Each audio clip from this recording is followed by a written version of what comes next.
انہوں نے شرط لگائی ہے کہ ٹکٹ لینے کی شرط یہ ہے کہ پاکستان میں آپ بیٹھے یہاں پر ہیں،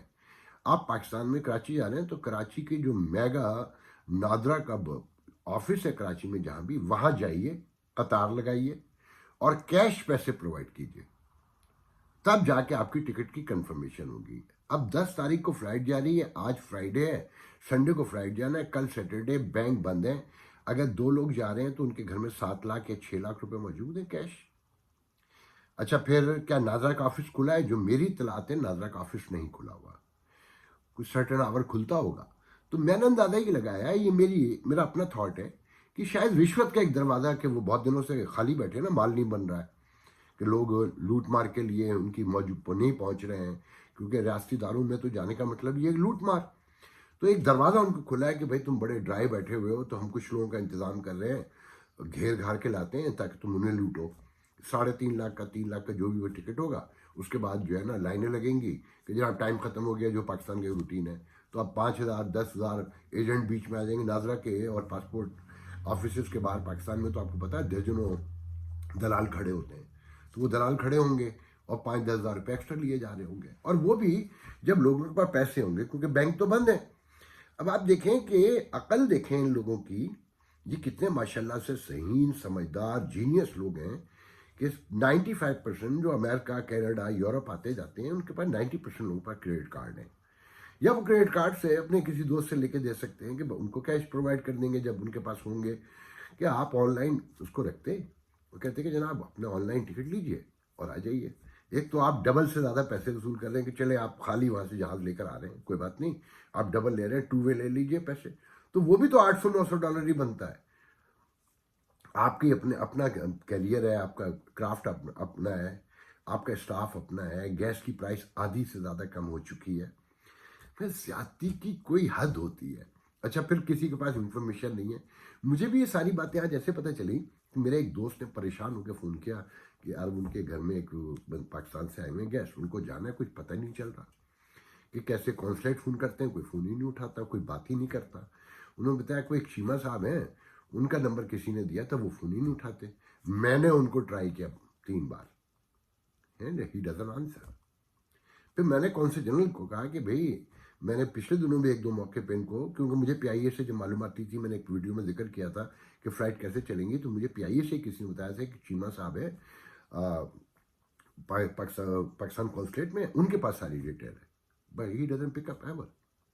and he doesn't answer me ever. کوئی بات نہیں، تو آج میں نے کونسل جنرل کو میسج کیا، چیمہ صاحب کے نام جو میں نے میسج کیا تھا، تو انہوں نے مجھے پرامپٹلی رائٹ اوے جواب دیا کہ آپ مجھے بتا دیجئے، ریئلی نائس ٹو ہر، کہ انہوں نے فوراً مجھے جواب دیا۔ پھر میں نے ایک رپورٹر کو فون کیا واشنگٹن ڈی سی میں، ان سے پوچھا، انہوں نے کہا یہی صورتحال یہاں ہے، لوگ رول رہے ہیں، ایمبیسڈر تو ملتے ہی نہیں کسی کو، اور جو نچلے لوگ بیٹھے ہوئے ہیں ایمبیسی میں، ان کے پاس کوئی انفارمیشن ہی نہیں ہے، پریشان ہے لوگ، برا حال ہے۔ تو یہ ہے ریاست، مطلب اپنے لوگوں کو فیسیلیٹیٹ کرنے کے مصیبت زدہ ماحول میں فیسیلیٹیٹ کرنے کے بجائے انہیں پریشان کیا جا رہا ہے، ڈبل قیمت بھی لے رہے ہیں، ڈبل نہیں تبل، 3 گنا زیادہ قیمت بھی لے رہے ہیں، اور انہیں ذلیل بھی کر رہے ہیں، ان کو بتا رہے ہیں کہ تم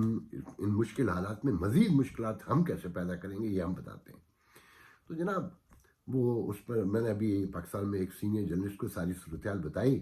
تو کہنے کہ اصل مسئلہ یہ نہیں کہ یہ ریاست چل رہی ہے، اصل مسئلہ یہ چلے ہی چلی جا رہی ہے، یہ سمجھ میں نہیں آ رہا کہ ہو کیا رہا ہے اور یہ کیوں چل رہی ہے۔ تو جناب بس آج تو میں نے آپ سے اتنا ہی شیئر کرنا تھا۔ اللہ تعالیٰ ان سب کو خوش رکھے اور ہمیں آپ کو تکلیف پہنچانے کی مزید ہمت دے، استقامت دے، حوصلہ دے، ہم ان کے لیے دعائی کر سکتے ہیں۔ اللہ حافظ۔